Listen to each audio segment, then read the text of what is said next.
bienvenue. Vous écoutez Journal d'une doctorante, le podcast qui met en lumière les rouages de la thèse. Ici, on parle sans tabou de la vie des doctorantes et des doctorants, de leurs difficultés, de leurs joies. Mais on partage également des tips. Produit et monté par Alice Yilmaz.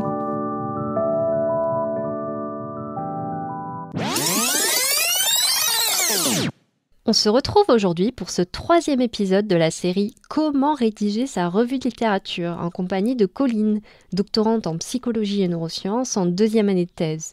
Elle revient sur son parcours de rédaction, ce qui lui a semblé difficile et ce qu'elle aurait fait différemment. Très bonne écoute à toutes et à tous.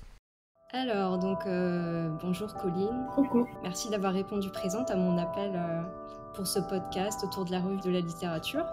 Donc Colline, tu es doctorante en psychologie et neurosciences. Peut-être avant de commencer, est-ce que tu pourrais te présenter en quelques phrases, préciser ton domaine d'études et les recherches que tu mènes ?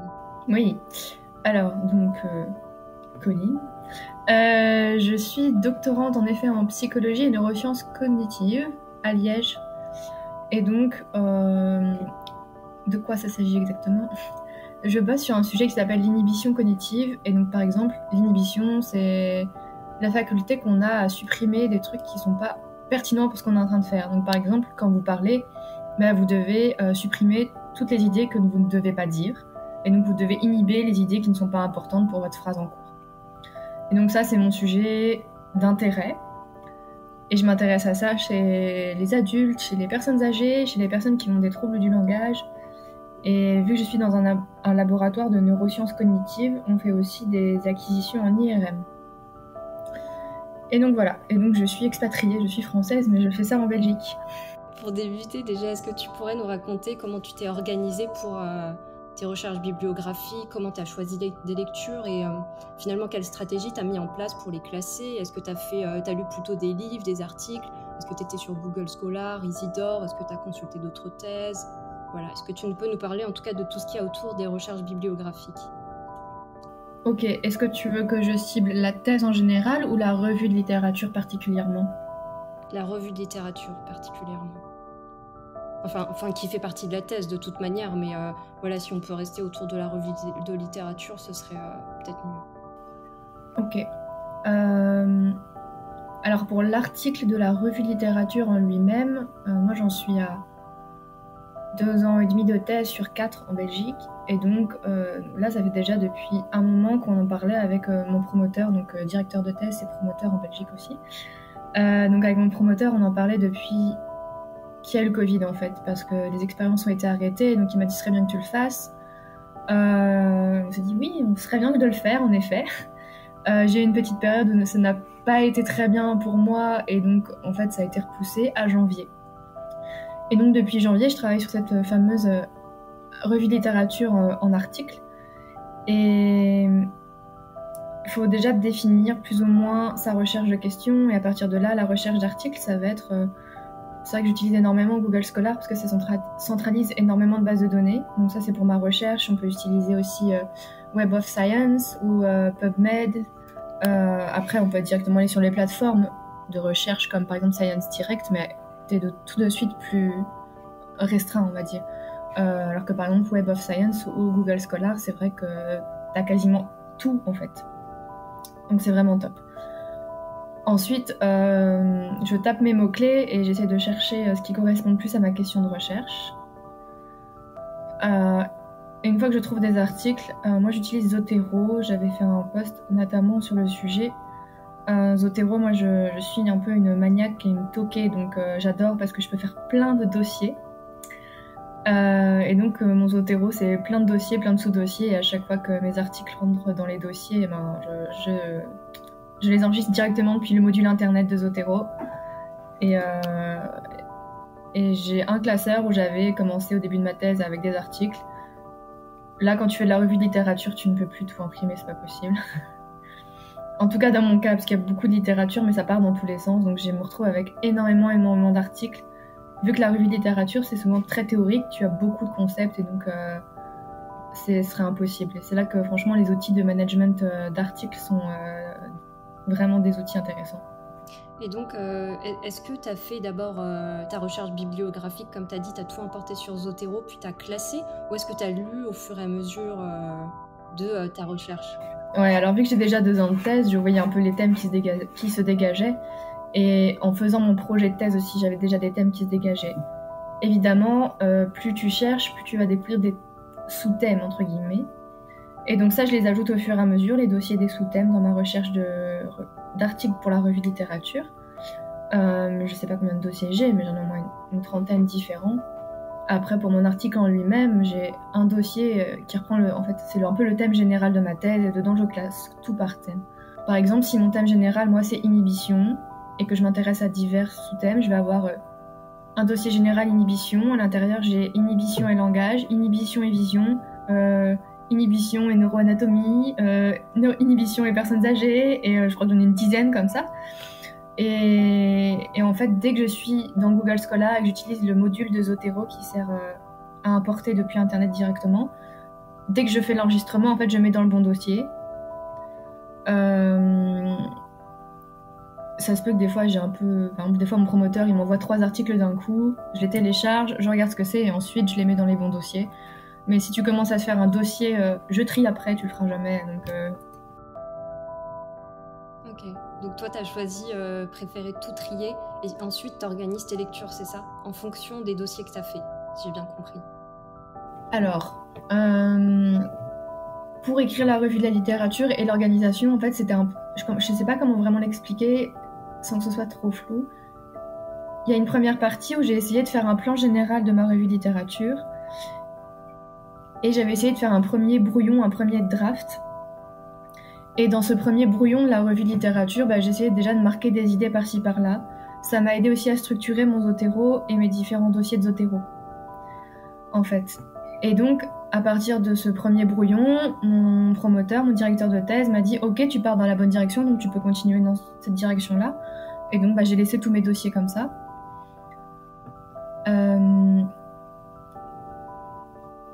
Et après, je lisais, donc j'avais beaucoup d'articles pour ce premier brouillon. Et maintenant, c'est plus pour compléter. Par exemple, je me dis, je fais partie 1. Par exemple, ma partie 1 de mon article, ça va être l'inhibition et le langage. Et là, je vais lire tous mes articles sur l'inhibition et le langage. Mais il y en a que je connais à force. Comme je disais, ça fait 2 ans de thèse, plus j'avais fait mon projet avant. Donc les auteurs, je sais à peu près quel auteur cibler.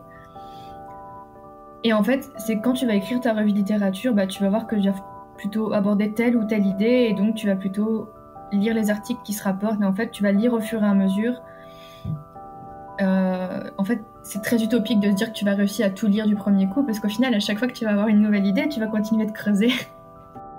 J'imagine, ouais. Donc toi, tu as préféré en fait aller au fur et à mesure, enfin en tout cas, c'est plus logique pour toi d'aller au fur et à mesure, et de vraiment de classer en fait en sous-sections, selon en fait l'écriture et le plan que tu as choisi déjà pour ta revue de littérature. Oui, totalement. Par exemple, je sais que ça ne va pas trop parler aux gens, mais je vais utiliser des numéros. Donc imaginons que ma partie 1, c'est ma partie introduction générale. Donc là, on va dire que je fais juste une introduction générale et j'ai des auteurs dedans, mais c'est des articles très généraux sur mon thème et qui vont mettre en avant un problème dans la littérature. Et donc moi, je vais dire, ok, je fais donc ma littérature parce que il y a des problèmes dans la littérature actuelle. Où on en est où? Qu'est-ce qu'il faudrait faire? Et donc là, je vais avoir mon grand 2 qui est donc, par exemple, l'inhibition et le langage. Et à l'intérieur, je vais avoir encore des sous-parties. Et donc, c'est encore des sous-parties, en effet, dans mon Zotero, par exemple, la façon de classer, je vais avoir, je ne sais pas moi, le langage verbal, pour simplifier. Et donc, je vais chercher tout ce qui touche à la façon dont on a de supprimer des informations quand on parle, et je vais mettre ça dans cette partie-là. Après, tu peux avoir la façon dont on inhibe et supprime les informations qu'on entend. Et donc ça va être une autre sous-partie pour moi. Et donc quand je vais écrire, je vais faire d'abord un paragraphe introductif sur les informations qu'on entend et qu'on dit. Ensuite, je vais faire un dossier lié vraiment que aux informations qu'on entend, et un dossier vraiment que aux informations que l'on produit. Et ça, c'est vraiment des paragraphes distincts dans ma littérature, et c'est aussi des dossiers distincts dans mon Zotero. Après, il y a forcément des articles où ça se chevauche, et c'est normal, mais après, je les connais, ouais. est-ce que, en fait, une fois que tu lis, enfin, tout à l'heure, tu as dit que tu as lu plusieurs fois certains articles et qu'au fur et à mesure, tu les connaissais déjà un peu mieux. Est-ce que tu prends des notes à un moment donné ou est-ce que finalement tu lis, puis le moment de rédiger ta sous-partie, tu te dis, bon voilà, moi j'ai classé cette sous-section, du coup je vais me réimprégner des lectures que j'ai faites et finalement je vais tout écrire d'un coup. Oui, les deux. Quand j'étais au début de ma thèse et qu'il fallait faire de la recherche générale, et c'est ce que j'avais aussi dit à certains Instagrammeurs doctorants qui cherchaient notamment Plocthèse, etc., ou The Diary of a Scholar qui cherchaient des infos. J'ai dit au début, tu es tout gentil et tu prends vraiment des notes tout le temps sur tes articles. Après, je trouve que quand tu es vraiment dans la thèse et dans les rouages de la thèse, etc., prendre le temps d'annoter tous les articles, c'est très chronophage. Et donc, tu apprends aussi à lire en diagonale. Et par exemple, moi, ce que je fais, c'est que quand j'ai enregistré mes articles en PDF dans Zotero, tu peux double-cliquer dessus, ils s'ouvrent, et moi, je les fluote avec Adobe Reader. Et donc, tu peux directement fluoter comme ça. Et maintenant, c'est ce que je fais, parce que je peux plus tout imprimer, et ce serait vraiment un trop gros travail. Donc, je fluote les parties du résumé qui m'intéresse. Je lis toujours tous les résumés, ça c'est obligé. Je lis les problématiques des articles. Ensuite, je lis tout en diagonale. Je regarde la procédure, si elle est OK avec ma thématique, si elle suit vraiment ce que j'ai envie de mettre en avant dans mon article. Je regarde les résultats principaux qui m'intéressent. Je regarde la façon dont ils sont discutés. C'est très important quand tu fais une revue de la littérature parce que tu as envie de voir comment les résultats sont discutés. Et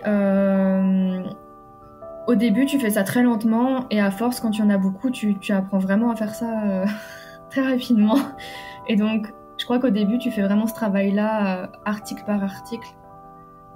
Tu annotes tout et après, une fois que tu es dans chaque thématique, en effet, tu relis très rapidement et tu fais...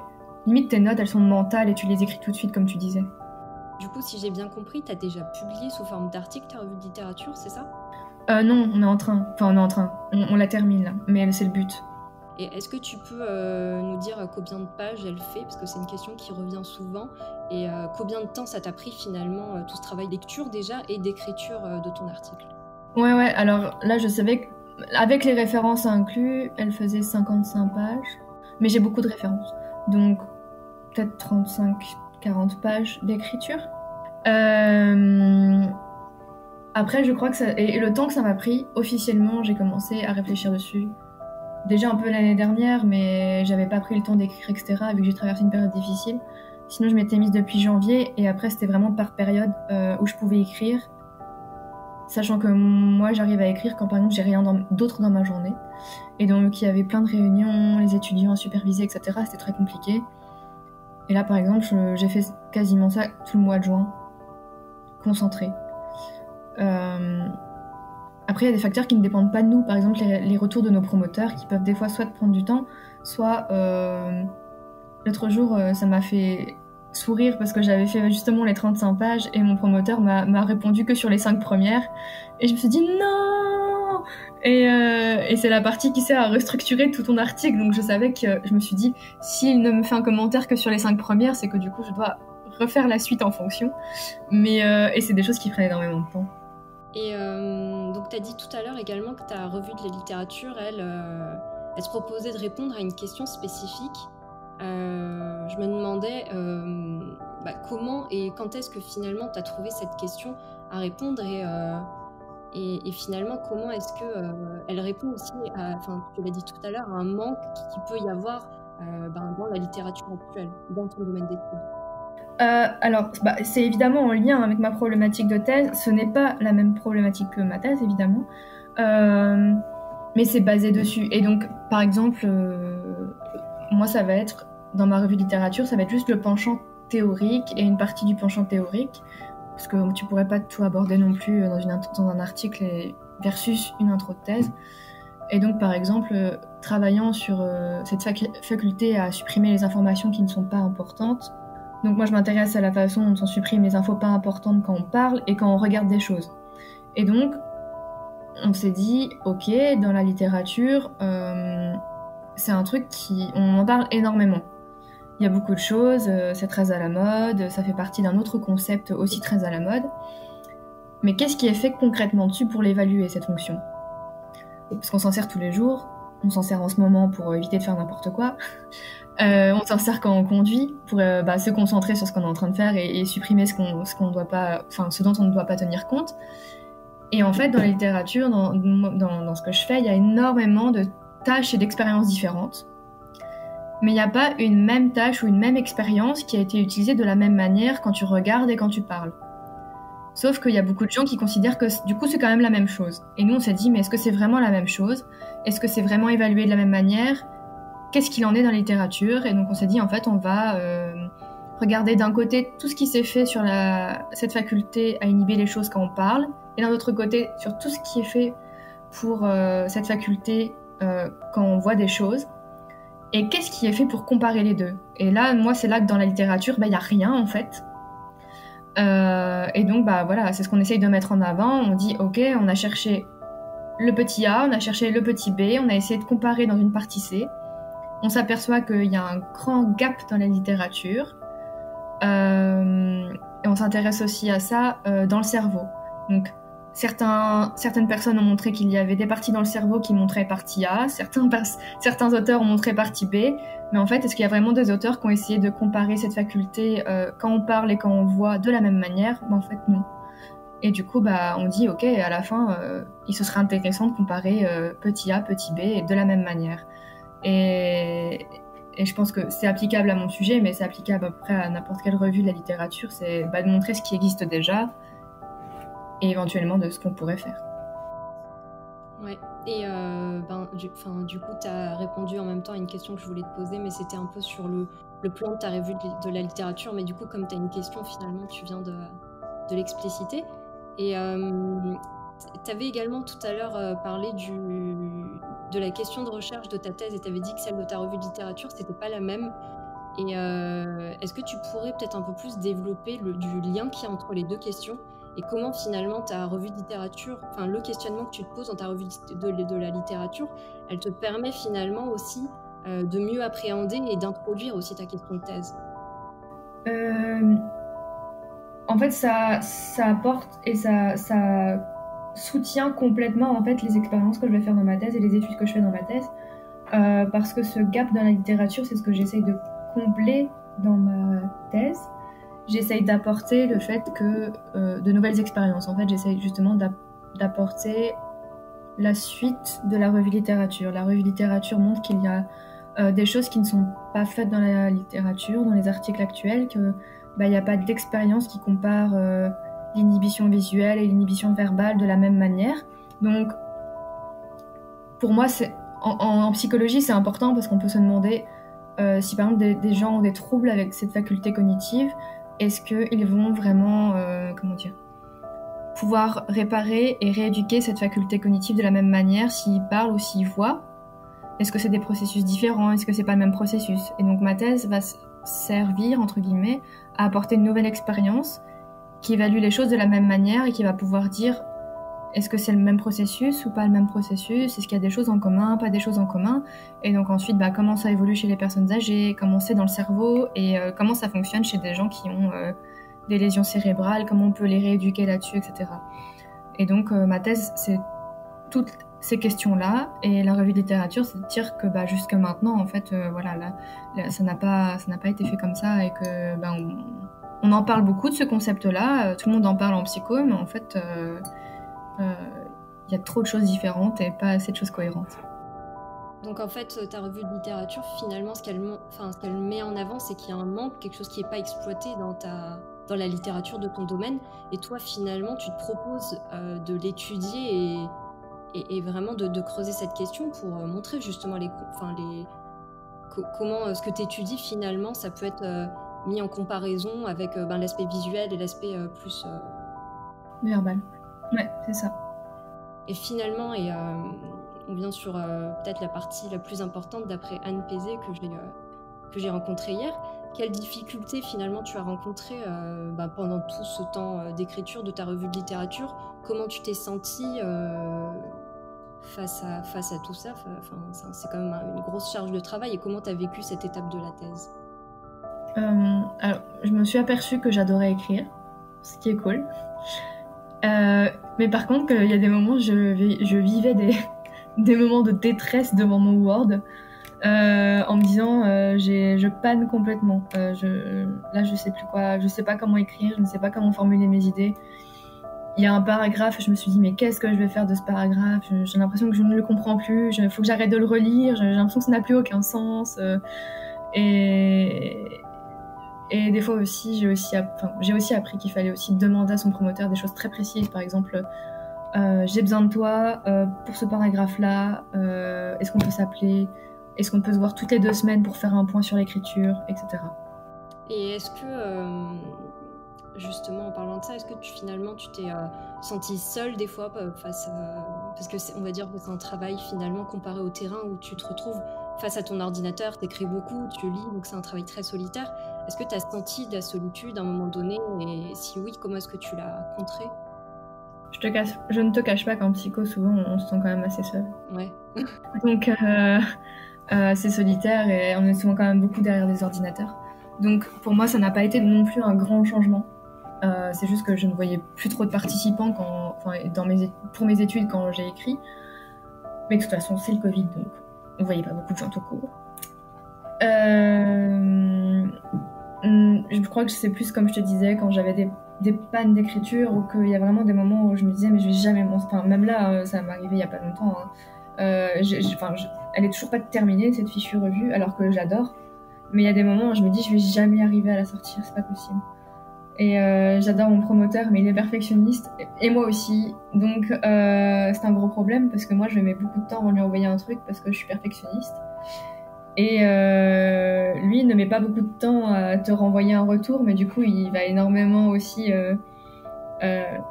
pointilleux, et donc t'as l'impression qu'en fait on va jamais s'en sortir. Et dernière question, je pense qu'il peut peut-être intéresser les autres personnes, c'est si tu pouvais remonter le temps et si tu pouvais intervenir dès le début de tes lectures, qu'est-ce que tu aurais fait ou finalement pas fait qui aurait pu t'aider peut-être et peut-être fait gagner un peu plus de temps ou mieux organisé pendant toute cette période de lecture, écriture? Est-ce que tu sais un peu, ou est-ce que tu aurais fait pareil peut-être? Je crois que j'aurais fait sensiblement pareil parce que j'étais assez satisfaite de la manière dont ça s'est écrit, parce que je crois que c'est plus de faire les modifications à chaque retour de mon promoteur qui me prend du temps qu'écrire. Même si écrire l'entièreté des 35 pages, ça m'a quand même pris du temps, et de trouver les auteurs, il y a des moments, il y a des concepts que je ne trouve pas d'études dessus. Ce qui, entre guillemets, est une bonne chose parce que ça veut dire que ta revue de littérature a un sens au final. Mais c'est quand même de la détresse dans ces cas-là. Un conseil de mon promoteur qui était chouette aussi, c'était de regarder dans quel journal tu veux soumettre cette revue avant, pour voir si ça colle bien avec les différents journaux dans ton domaine scientifique qui font des revues, parce qu'il y a des journaux spécialisés dans les revues. Après, je crois que un autre conseil qui peut être cool, c'est vraiment d'organiser dès le début de sa thèse sa littérature avec un outil de management de la littérature. Par exemple Zotero. Ouais, franchement, je trouve que c'est vraiment un truc qui te sauve la vie. Et moi, je le conseille même à mes masters, à mes étudiants de 3e année, et je leur dis mais il va falloir arrêter tout écrire à la main parce que tu ne t'en sors plus. Donc voilà. Après, je crois que ça dépend des différentes thèses. Si tu arrives à faire ça dès le début, c'est cool, c'est vraiment une super idée. Si tu arrives à faire ça au début de ta thèse. Nous, on a notamment commencé ça parce qu'il y avait le Covid, et du coup, les recherches avec des participants humains, c'était compliqué. Et après, à refaire, peut-être que je demanderais encore plus de sollicitations envers mon promoteur. Quand j'étais en période quand on était en période de réflexion et de changement continu, on se voyait au moins tous les 2 semaines, 10 jours. Alors qu'en temps normal, on se voit pas autant. Merci d'avoir répondu à toutes ces questions. Peut-être qu'on va retourner sur le live pour voir si les personnes ont des questions à poser, différentes de celles que moi j'ai posées, pour voir si éventuellement il y a des compléments, des choses qu'on n'aurait pas vues et qui peuvent intéresser.